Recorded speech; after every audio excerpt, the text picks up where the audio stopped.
एक बुढ़िया हर साल अपने पति से दोबारा शादी करती थी। बिना किसी रोक टोक के सारा कार्यक्रम संपन्न हो जाता और अगले साल फिर वही सारा चीज दोहराया जाता। पूरे गांव में ये चर्चा का विषय बन गया कि आखिर इस बुढ़िया को हो क्या गया है।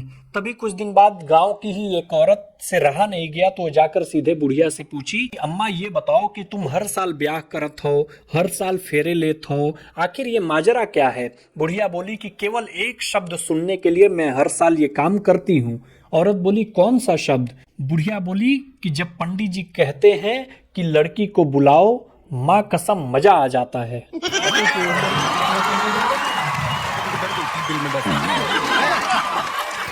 पिछले दिनों एक शादी में लड़की का पिता भागता हुआ इवेंट मैनेजर के पास पहुंचा और इवेंट मैनेजर वाले से कहा, अरे इवेंट वाले भैया, मूंग का हलवा तो लोग धड़ल्ले से खा रहे हैं और रबड़ी ज्यों की त्यों पड़ी है। अगर मूंग का हलवा खत्म हो गया तो मेरी सारी इज्जत रबड़ी में मिल जाएगी। इवेंट वाला बोला, अरे आप चिंता मत करिए सेठ जी। इवेंट वाले ने तुरंत अपना वॉकी टॉकी निकाला और फोन किया कि हेलो पूजा। पूजा बोली, यस सर। इवेंट वाले ने कहा कि सुनो पूजा, मूंग के हलवे से पूनम को हटाकर रबड़ी पर लगा दो और हलवे पर सोहन लाल को। फिर बोला इवेंट वाले ने सेठ जी से कि सेठ जी अब आप देख लीजिएगा, रबड़ी ही ज्यादा उठेगी।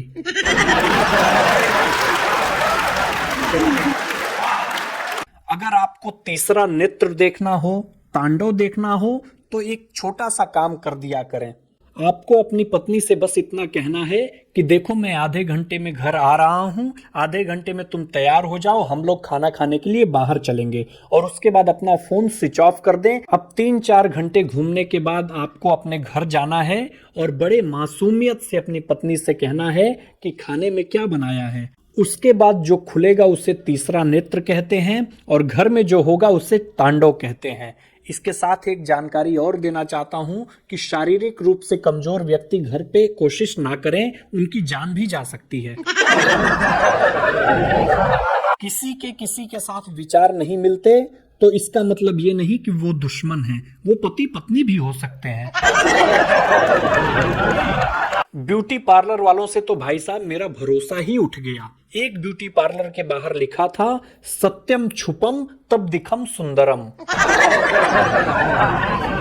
अमेरिका में जब कोई व्यक्ति बीमार पड़ता है तो उसके शुभचिंतक कहते हैं गेट वेल सून। इंग्लैंड में जब कोई बीमार पड़ता है तो उसके शुभचिंतक कहते हैं कि विशिंग फॉर स्पीडी रिकवरी।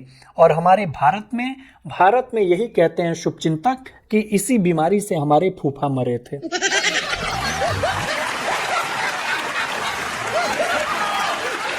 देखो मेरे नौजवान साथियों, मेरे दोस्तों, अगर आप 4 वर्ष तक प्यार में रह करके भी आपकी शादी नहीं हो पा रही है तो समझ जाइए कि आप एक संविदा प्रेमी थे और भविष्य में आप प्रेमवीर कहलाएंगे।